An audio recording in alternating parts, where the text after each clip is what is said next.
Serangan udara besar kembali terjadi di Ukraina. Rudal dan drone Rusia dilaporkan menghantam beberapa wilayah, termasuk ibu kota Kiev dan Dnipropetrovsk Oblast. 4 orang tewas dan belasan lainnya terluka. Fasilitas energi, gedung industri, dan bangunan non-hunian mengalami kerusakan cukup berat. Serangan ini memperlihatkan bahwa meskipun sudah lebih dari 3 tahun perang berlangsung, situasi di langit Ukraina masih jauh dari stabil.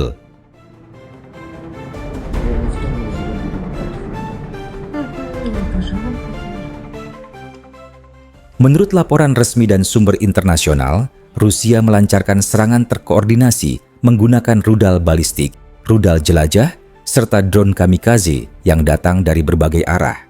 Pertahanan udara Ukraina berhasil mencegat sebagian besar ancaman, namun beberapa rudal tetap menembus sistem pertahanan dan menghantam wilayah padat penduduk. Kementerian Dalam Negeri Ukraina menyebutkan, sebagian besar korban terjadi akibat pecahan rudal dan kebakaran sekunder setelah serangan. Di Kiev, 2 korban meninggal dunia, sementara di Dnipropetrovsk, 2 lainnya dilaporkan tewas di lokasi terpisah.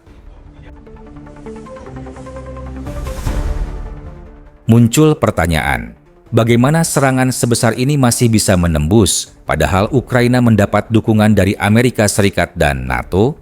Jawabannya cukup sederhana. Sistem pertahanan udara Ukraina tidak dirancang untuk melindungi seluruh wilayah negara.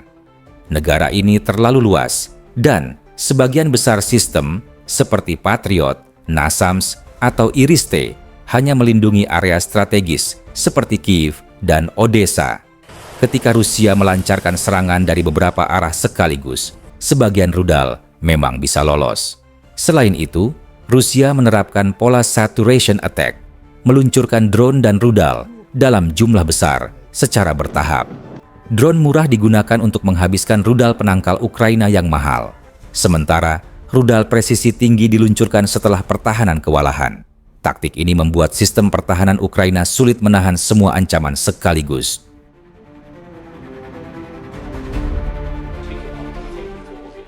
Tidak bisa dipungkiri, tanpa dukungan Barat, Ukraina mungkin tidak akan mampu bertahan sejauh ini.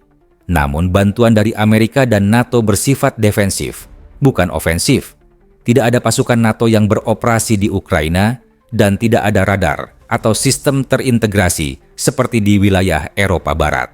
Selain itu, setiap peluncuran rudal Patriot bisa menghabiskan jutaan dolar, sementara Rusia menggunakan drone yang biayanya hanya sebagian kecil dari itu. Perbedaan biaya dan kapasitas produksi inilah yang membuat Ukraina selalu berada dalam posisi bertahan. Sementara itu, keputusan politik di Washington dan Brussel sering memperlambat pengiriman bantuan baru. Pesawat F-6 yang dijanjikan sekutu baru akan beroperasi penuh tahun depan, sehingga Ukraina masih bergantung pada jet lama peninggalan era Soviet.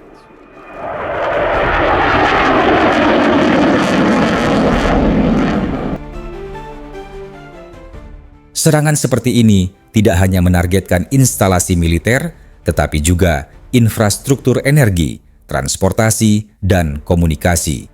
Rusia ingin menekan moral publik dan melemahkan kemampuan logistik Ukraina menjelang musim dingin.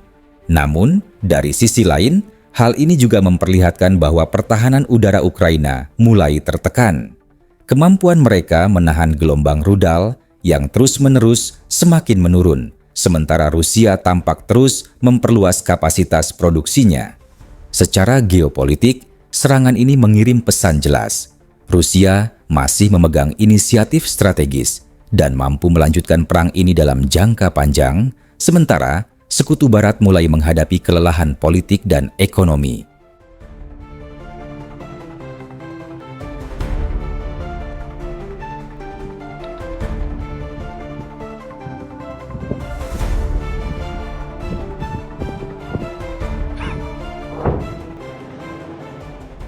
Konflik ini telah memisahkan dunia ke dalam 2 blok besar. Blok Timur yang dipimpin oleh Rusia dan Blok Barat yang dipimpin oleh Amerika Serikat. Masing-masing menguji kemampuan teknologi militer mereka di medan perang yang sama. Ukraina kini berada di tengah konfrontasi global. Bukan hanya berjuang mempertahankan wilayah, tetapi juga menjadi simbol persaingan kekuatan besar dunia. Sayangnya, rakyat sipil masih menjadi pihak yang paling menderita dari setiap serangan yang terjadi.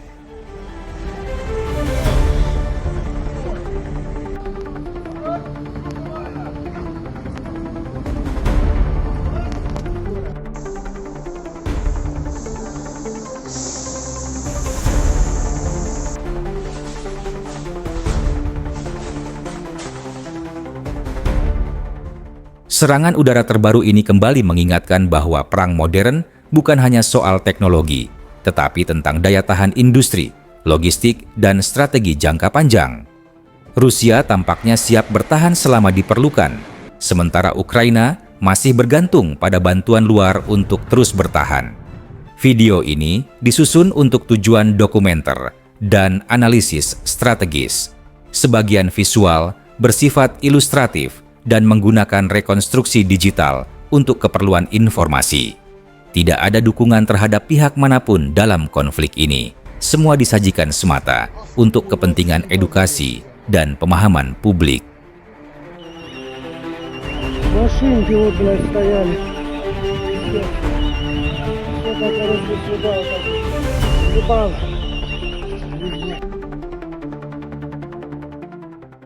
Video ini disajikan dengan tujuan edukasi dan informasi berdasarkan fakta dan analisis yang seimbang.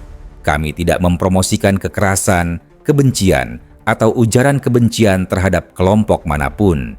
Konten ini menghormati kebijakan YouTube mengenai ujaran kebencian, konten kekerasan dan provokasi, dan informasi yang menyesatkan. Referensi kebijakan YouTube dan undang-undang terkait, Pedoman Komunitas YouTube, Undang-Undang Informasi dan Transaksi Elektronik Indonesia, dan Konvensi Internasional tentang Hak Asasi Manusia.